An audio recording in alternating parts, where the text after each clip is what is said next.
નમસ્કાર મિત્રો, વેધર ઇન્ફોર્મેશનમાં આપનું સ્વાગત છે અને હું છું પરેશ। ખાસ કરીને અત્યારે આપણે જે આ અસ્થિરતાને કારણે માવઠું ચાલી રહ્યું છે તેના વિશે ખૂબ અગત્યની માહિતી આપવાની છે। સૌપ્રથમ તો આપણે એ જણાવી દઉં કે આપણે ઘણા સમયથી જે અનુમાન હતું કે 19-20 તારીખ આસપાસ માવઠું થઈ શકે છે અને એમાં પણ 19 તારીખે થોડીક તીવ્રતા વધુ જોવા મળશે।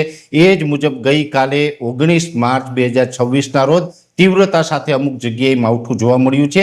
जो कि ગઈકાલે જે માવઠું પડ્યું છે એમાં વિસ્તારોની દ્રષ્ટિએ ઘણા બધા વિસ્તારોને આવરી લીધા છે, જેમાં સૌરાષ્ટ્ર, કચ્છ, ઉત્તર ગુજરાત, મધ્ય ગુજરાત સહિતના અનેક વિસ્તારોની અંદર માવઠું જોવા મળ્યું છે। એ અસ્થિરતા છે એ આપણે જે ઉત્તર ભારત ઉપરથી પહાડો ઉપરથી જે વેસ્ટર્ન ડિસ્ટર્બન્સ પસાર થતા હોય એને જે ટ્રફ ગુજરાત સુધી લંબાયો હતો અને એ સાથે ઊંચા તાપમાનને કારણે જે આ એક અસ્થિરતા બની હતી એ અસ્થિરતાને કારણે આપણે ગઈકાલે માવઠું પડ્યું છે।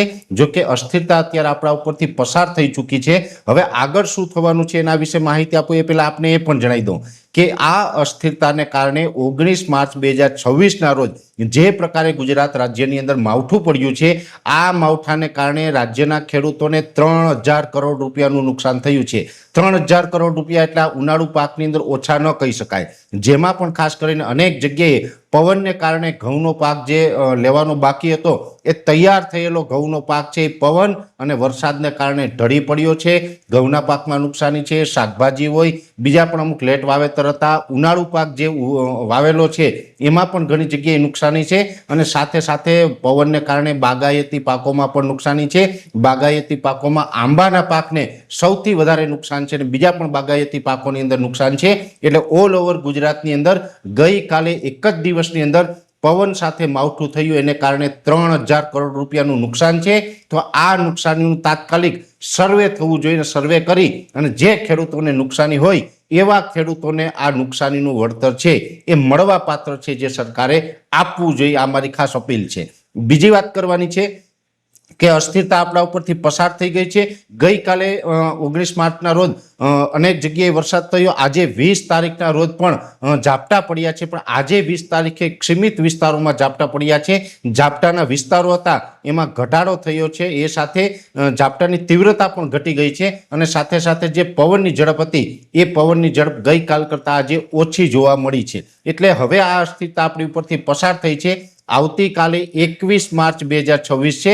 આવતીકાલથી આપણે રાજ્યની અંદર કોઈ જ પ્રકારે માવઠાની હવે શક્યતાઓ નથી, કોઈ ડર રાખવાનો હવે રહેતો નથી। એટલે હવે આપણું વાતાવરણ છે એ નોર્મલ થવાનું છે। એમાં પણ ખાસ કરીને જોવા જઈએ તો આ ઉનાળે શિયાળા જેવો પણ માહોલ આપણે જોવા મળ્યો છે। આ અસ્થિરતાને કારણે માવઠું થયું છે તો જેની અંદર આપણે જે સતત ઉનાળાની શરૂઆત થઈ હતી, સતત તાપમાન ઊંચું જતું હતું, એ વચ્ચે અત્યારે આપણું જે આપણે ઘણા સમયથી અનુમાન આપતા હતા કે 18 થી 21 માર્ચ વચ્ચે તાપમાન છે 30 ડિગ્રી કરતાં નીચે આવી શકે, એ જ મુજબ 30 ડિગ્રી કરતાં નીચે આવી ગયું છે અને એક પ્રકારે આપણું હવામાન ઠંડુ થયું છે। એક પ્રકારે શિયાળો હોય એવો માહોલ પણ અત્યારે માર્ચ મહિનામાં જોવા મળી રહ્યો છે। જો કે હવે પરમ દિવસે 22 તારીખથી ફરીથી પાછું આપણું તાપમાન છે એ ધીમે ધીમે ઊંચું જશે અને ધીમે ધીમે ફરીથી પાછો આપણે ઉનાળાનો અહેસાસ થતો થશે। એટલે અત્યારે જે પ્રકારે આ અસ્થિરતા આપણે ઉપરથી પસાર થઈ છે, આવતીકાલથી હવે માવઠાની શક્યતાઓ નથી, પણ હા એક ચોક્કસથી વાત છે કે એકાદ અઠવાડિયું સુધી ભલે તાપમાન આપણું હવે ઊંચું જશે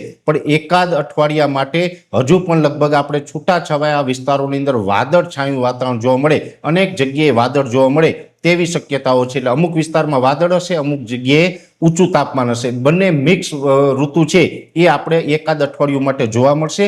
પછી જે 28, 29 અને 30 તારીખના હવામાનની જે લાંબા ગાળાની આપણે અપડેટ આપી હતી એના વિશે પણ આપણે 1 થી 2 દિવસની અંદર પરફેક્ટ માહિતી આપી દેશું કે એમાં આપણે શું થવાનું છે, એમાં ફરી માવઠું થવાનું છે કે બચી જવાના છે, એ તમામ વાત છે એ 1 થી 2 દિવસની અંદર કરવામાં આવશે। પણ અત્યારે જે આ અસ્થિરતા હતી એ હવે આપણા ઉપરથી પસાર થઈ ગઈ છે અને હવે આપણે માવઠાના ઝાપટાના ખતરામાંથી મુક્ત થયા છે, જેની દરેક મિત્રોએ નોંધ લેવાની છે। વિશેષ માહિતી છે આવતીકાલના વિડીયોની અંદર આપવામાં આવશે।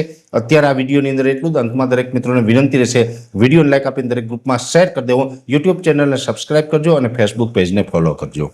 નમસ્કાર।